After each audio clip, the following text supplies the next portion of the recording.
करो। मनरेगा का 200 दिन काम 600 रुपये दिहाड़ी लागू करो। सभी गाँव में मनरेगा काम लागू करो।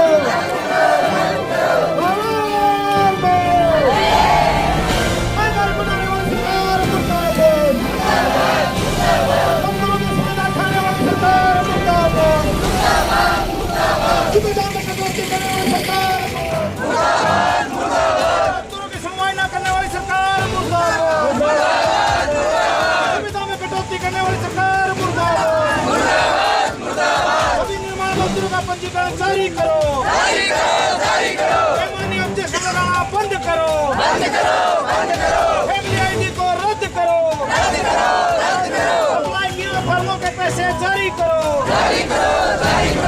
निर्माण कामगार यूनियन जिंदाबाद, निर्माण कामगार यूनियन जिंदाबाद किया है उसके विरोध में है। और जैसा मेरे से पहले साथी ने बताया है कि जो भवन निर्माण में कंपनियां लग रही हैं उनका सेस कट के ये मजदूरों के कल्याण के लिए, उनके परिवारों को मदद करने के लिए कोष बनाया था, लेकिन सरकार ने इसके ऊपर जो है कब्जा कर लिया है। वो सरकार सोचती है कि ये फंड हमारा है, ये सरकार का नहीं है। ये फंड सेस जो आता है, टैक्स जो लगता है कंस्ट्रक्शन कंपनियों का, उससे ये पैसा मजदूर का ही पैसा है। और उसकी सुविधा के लिए उनका रजिस्ट्रेशन करना, उनकी अलग अलग तरह की जो सुविधाएं लागू हुई थी एक समय में, वो सारी रोक ली और अपने चहेतों के जरिए वो जो है लालच दे करके, लोभ दे करके इस तरह का काम कर रहे हैं। वैसे तो हमारे प्रधानमंत्री भ्रष्टाचार के खिलाफ बहुत बोलते हैं। कल भी उन्होंने पन्ना प्रमुख और जो बूथ के 10 लाख लोगों के सामने कहा कि मैं एक ऐसा व्यक्ति हूं जो भ्रष्टाचार को दूर करता हूं और ये सारे देश के भ्रष्टाचारी मेरे खिलाफ इकट्ठे हो गए। ये भाषा वो बोल रहा था। हम ये कहना चाहते हैं कि मजदूरों का फंड जो है वो उनको ना दे करके अपने चहेतों को बांट रहे, ये क्या है भाई? बात तो बड़ी बड़ी करते हैं। जगह जगह अब ये भिवानी में 400-500 करोड़ का परिषद का घोटाला हो गया। 17-18 करोड़ तो खातों तो ही ले गए, हत्या में जो पैसे थे कमेटी के। और तो शराब घोटाला, रजिस्ट्री घोटाला और छात्रवृत्ति घोटाला, अलग अलग निगमों में करोड़ों रुपए घोटाले हुए। और सबसे घोटाला बड़ा तो प्रधानमंत्री खुद कर रहा है। अडानी को देश का पैसा, बैंकों का पैसा देके डबो दिया। अडानी को बेरा है क्या? अडानी का बहुत बड़ा उद्योगपति अडानी। और 11-12 लाख करोड़ रुपए पिछले 9 साल में बट्टे खाते डाल दिए और कई हजार करोड़ रुपए लेके भाग गए। जो एक वो राहुल गांधी ने कह दिया था ये मोदी सारे ही चोर है क्या, उसको सजा भी होगी 2 साल की, पता होगा। भले ये बैकवर्ड नहीं हुआ है, कौन ठीक करेगा भाई?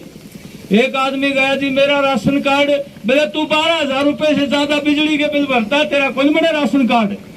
बोले जी इतने तो नहीं भरता। बोले रिकॉर्ड लिया बिजली बोर्ड के ठाकी साल का। अब कौन आदमी जा, कौन रिकॉर्ड दे?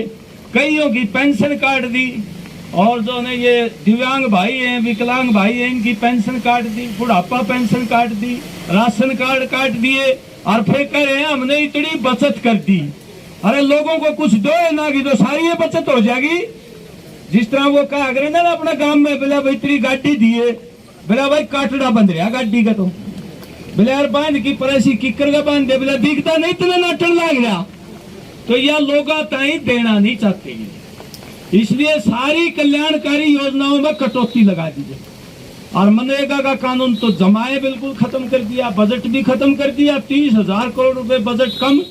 और ईब जो ना हाजिरी भी बिलातरी ऑनलाइन लगेगी, बहुत बुरा हाल कर दिया।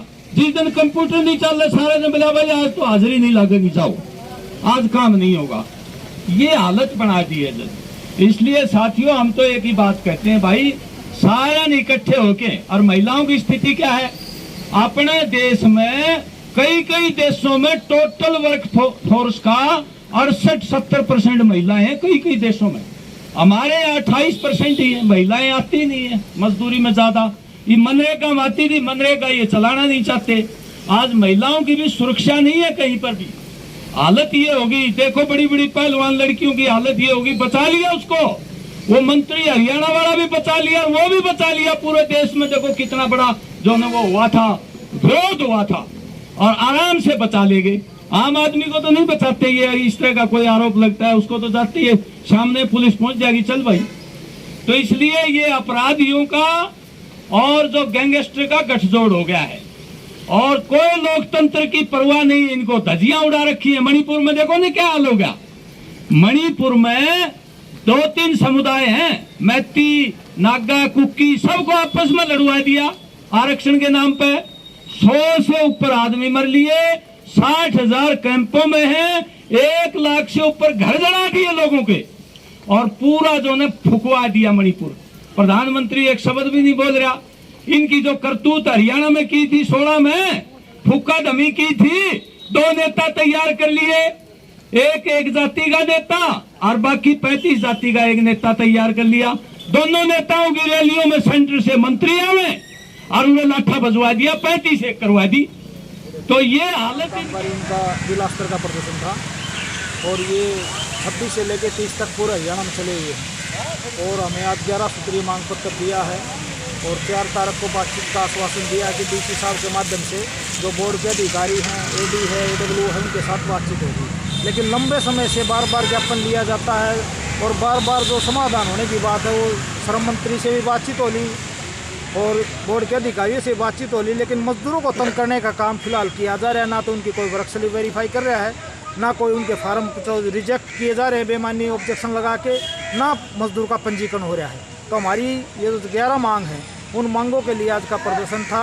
और उस प्रदर्शन में हम ये कहना चाहते हैं कि आज हम प्रदर्शन के ज्ञापन दिया है, अगर 4 तारीख को हमारा समाधान नहीं हुआ तो आने वाली 9 जुलाई को पूरा हरियाणा के संयुक्त निर्माण मजदूर मोर्चे की जो मीटिंग करके न वहाँ कन्वेंशन करते हुए 9 जुलाई को श्रम मंत्री के आवास पर मार्च ऑक्यूपेशन जाएगा।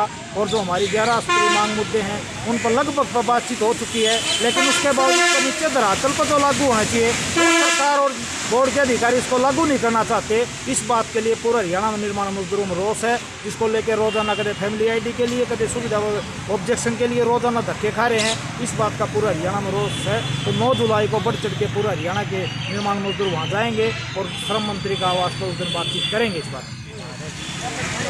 आपका नाम? मेरा नाम आदित्य सिंह है, भिवानी ब्लॉक का प्रधान है। किस मुद्दे को लेकर के आज का ये प्रदर्शन था, क्या समस्याएं हैं? समस्या ये है कि फार्म लगा रखे हैं सुविधा के, उन पर वर्क स्लिप मान्य होते हुए भी अधिकारी वो फार्मों को कैंसिल कर रहे हैं। इन मुद्दों को लेकर फैमिली आईडी में कॉन्टैक्ट सर्वर नहीं हो रहा, नया पंजीकरण करवाने के लिए और अपने ये वर्क स्लिपों के मान्यता दीदा इन्होंने को फार्म सुविधा करने पड़े हुए हैं।